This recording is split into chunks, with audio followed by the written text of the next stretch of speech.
Okay, today I want to do a bit of a talky video and I'm gonna show you guys my hair routine for how I dye my hair with henna. I've had a lot of people ask me this like over the years on my time on Instagram, and yeah, I think this kind of video is better suited for YouTube where I can get into depth. I'm sure a lot of you aren't interested in knowing how to dye your hair red, but it's kind of an interesting process because I do use henna.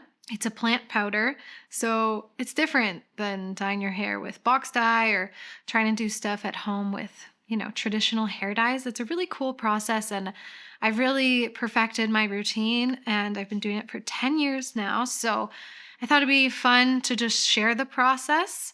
Yeah, I filmed some B-roll footage of me doing this last night and today.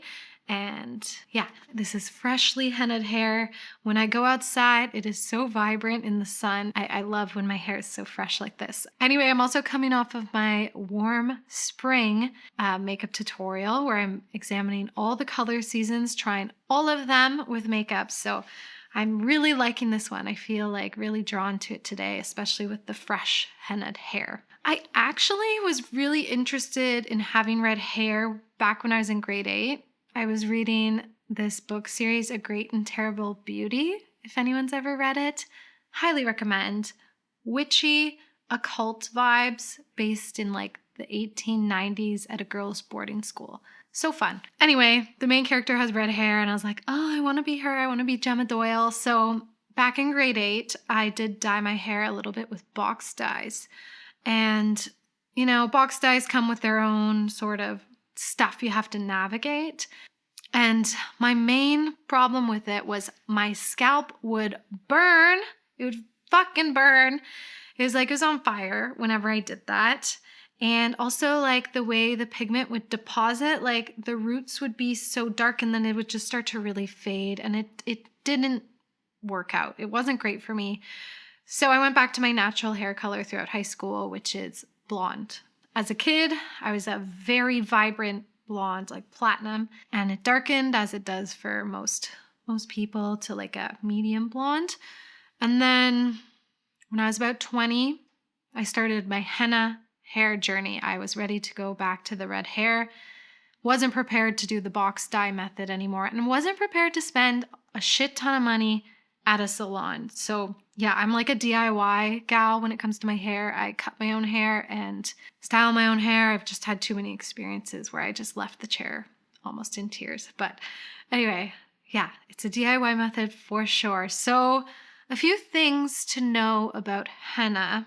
The first of which is you don't want to embark on a henna journey lightly, because once you start dyeing your hair with henna, it's very hard to go back. It's not to say you can't do it, but you have to be really careful because there's a science behind it.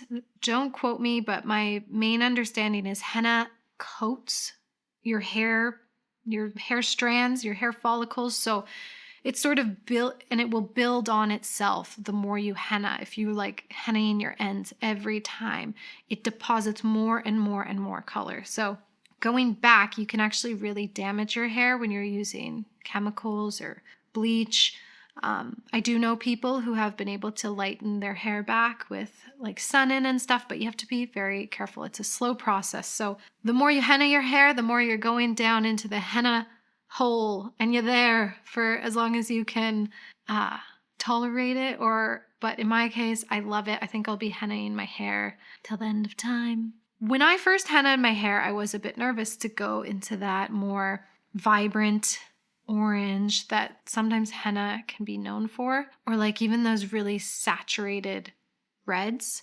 So I found out what a henna gloss is. And it's basically you make your henna and you mix it with conditioner to make it less pigmented. And you can do that to certain degrees, like a tiny bit of henna with conditioning elements. So I believe Lush sells these as like bars. So basically I tried a strawberry blonde first. I just like put a little bit of henna in with conditioner, and yeah, I rocked strawberry blonde for a bit. And then I started to build up the color and go more into red. Now I do still do the henna glosses. I just find it brings a lot of ease to this process, which I'm about to share with you. So yeah, I think it's worth considering, even if you want to ever go for the full red look. Incorporating the gloss method with conditioner just makes the whole thing a lot easier. So here's my process. You want to get 100% henna powder if you're doing my mixology method. I know there's like weird stuff out there on the market, things mixed with indigo, whatever, or just like other crap. I don't know. Just look for 100% henna. This is the box I've been using for a long time. I get it from a lady who does like actual henna patterns and stuff in my neighborhood, but I've seen it online as well. Very distinct box. It's got this cute lady on it. And this is Jamila henna. Jamila henna has more of that orange tone. Raj henna has that more burgundy red. I've always known I never wanted to go down that route of that burgundy red, which can get quite dark quite quick. The Jamila henna is more of that coppery orange. So know that. Then you're doing this the night before you're going to dye your hair, because you want to make the henna into a paste. How I do this is I just put some of the powder in the bowl and mix a bit of water in slowly, adding it slowly until you get it into like a thick kind of paste. And then you just cover it and leave it overnight. There's a lot of people who will mix it with like orange juice or lemon water or teas or stuff like that, but I find water's fine. Good old Toronto tap water seems to do the job for me. So basically overnight, the plant powder releases its dye and the paste becomes paint, a pigment. And you need to do that in order to get the dye, right? So anyway, next morning, I got my paste all ready and I take a shower, wash my hair, and really condition it. I even do my roots and everything because I just want my hair to be really like glidey, easy to put this paste into my hair. And then once I've showered and I'm about ready to do the henna, I will prep my face by putting Vaseline all here because henna is a dye and it dyes your hands, right? So it's really helpful to have, especially around your ears, that Vaseline so you can wipe off the gunks of henna that you're inevitably going to get because you're basically putting mud in your hair. So yeah, this process is sounding like a lot, but once you've done it a couple times, it's easy, it's breezy, it's cover girl. So what I do to prep the henna and make it into a gloss is I start adding some conditioner, slowly just mixing that in. And I actually used from Night Blooming. I tried this time. There's like a herbal hair powder she has for conditioning benefits. And I just added that in today. I don't normally do that, but it says you can add it into henna. So I did. And actually she carries products where she does mixes of henna for people looking to do that coppery look. 'Cause she mixes like cassia powders into it. So if you want the more easy route with less experimentation, check out Night Blooming because she's like really done a lot of articles on henna and the process of it. So anyway, I added that in along with the conditioner and make it into a paste, nothing too runny though. You want it like a creamy little, it's very satisfying, you know? But you need to be wary of adding too much because you're going to get a drippy situation on your hands. So always err on the side of a bit thicker, especially when it comes to adding the water to the henna.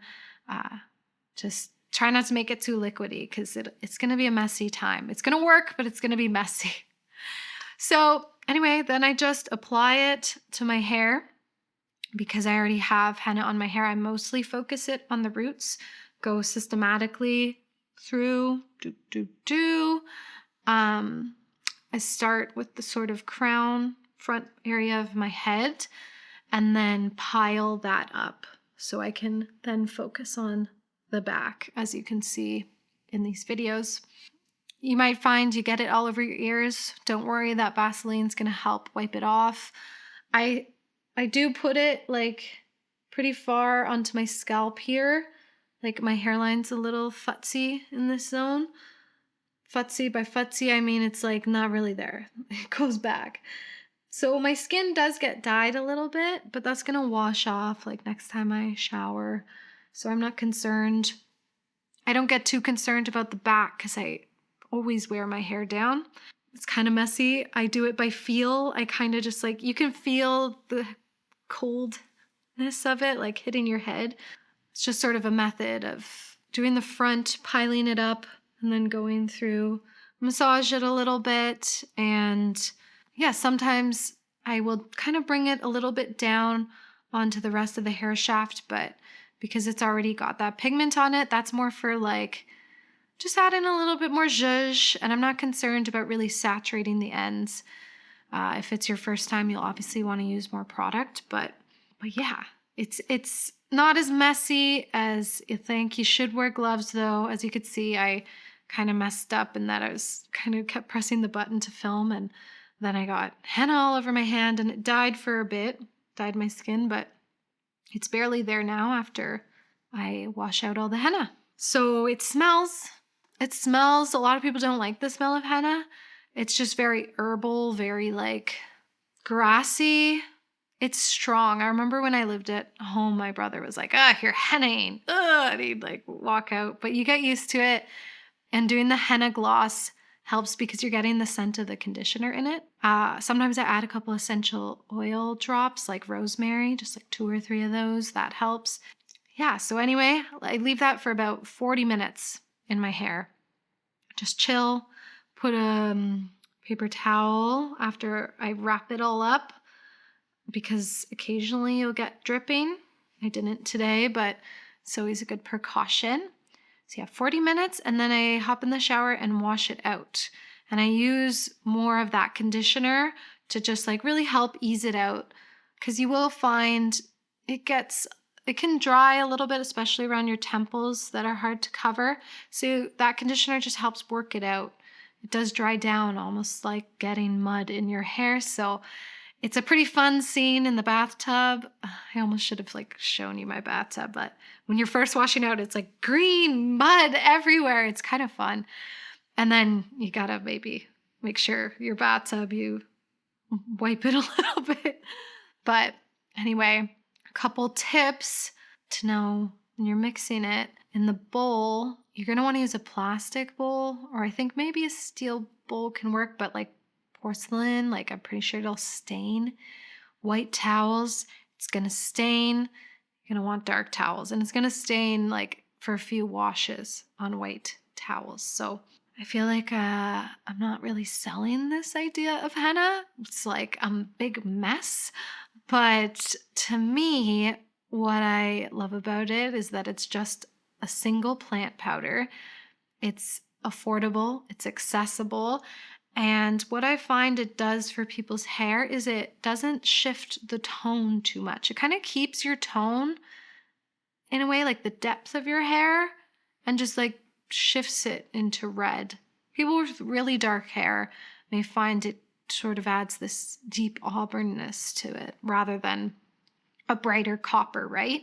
It's not like changing as much as like trying a hair dye or opting for bleach or anything will do. So I just find it looks very natural. Like most people are fooled and think I'm a natural redhead, especially when it's kind of faded a little bit and looks a bit less vibrant than it does when it first dyed. So I do like that it looks natural and seamless, and yeah, it doesn't burn my scalp.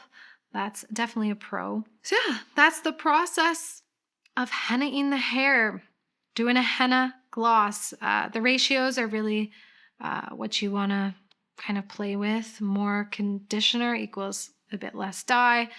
You know, you might even do like a tablespoon of henna with a shit ton of conditioner. I feel like that would do like this tiny little strawberry blonde hint or hint of red in dark hair. I know there's a lot of Reddit threads out there and websites if anyone was ever interested.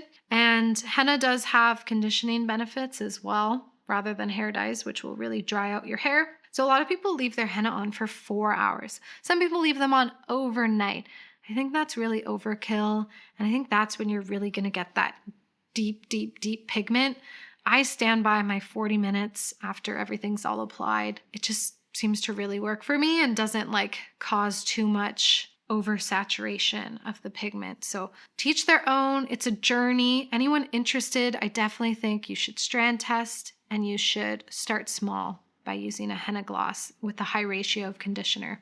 Now, I did do a bit of my hair routine. I can run you by it very quickly. What I like to do when I'm styling my hair. And I have 3 products I'm very loyal to. One is from Pureology. It's like their leave-in spray. Just a little bit of that. I just find it makes my hair really soft. And then the JVN mousse for some volume, especially around the roots, my bangs. It's one of those products when I don't use it, I notice. But when I use it, it's like, did that do anything? But it does. It just adds that lift and bounce to my really fine hair. And then some JVN oils on the ends because my hair is quite long. I'm trying to keep it as long as I can. So any conditioning on the ends is always going to help. So those are my 3 products I use all the time. And then because my hair had a lot of conditioner in it today with the henna process, I do like to blow dry.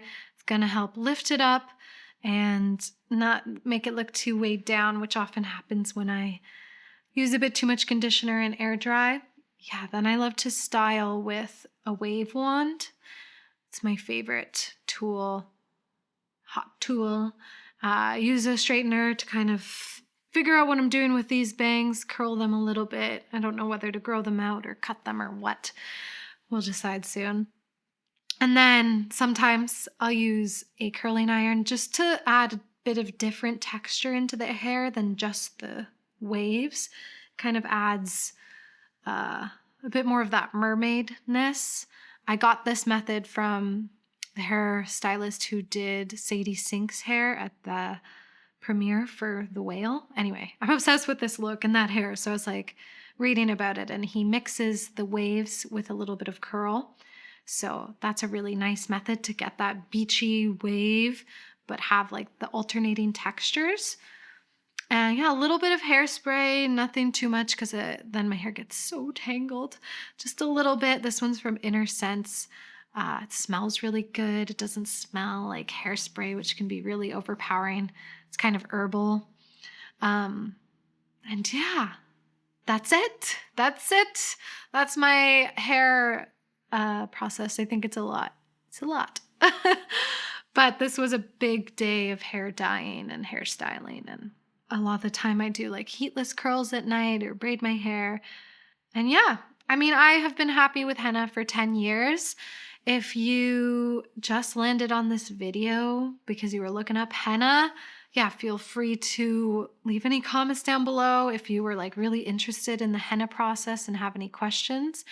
Or anyone who's a subscriber already, yeah, drop me any questions too if you're just interested, or if you're thinking about henna, let me know. Or if any of you have any product recommendations or styling tips for fine-haired girlies like me, do let me know. It's kind of the eternal struggle to get some volume into my hair. Left to its own devices, it's quite dead straight and flat. Not my vibe. I wish I had wavy or curly hair. You guys are so lucky if you do. No offense to the straight-haired girlies. I'm a straight-haired girly. Anyway, yeah, any of those product recommendations, if you have, let me know. Yeah, that's it for today. Don't forget to like, comment, and subscribe, especially if you want to follow me along on my journey going through all the color seasons. I still have a little bit of a ways to go. Yeah, stay tuned here for more of those, and stay witchy, stay bitchy. Have a good week. Bye, witches.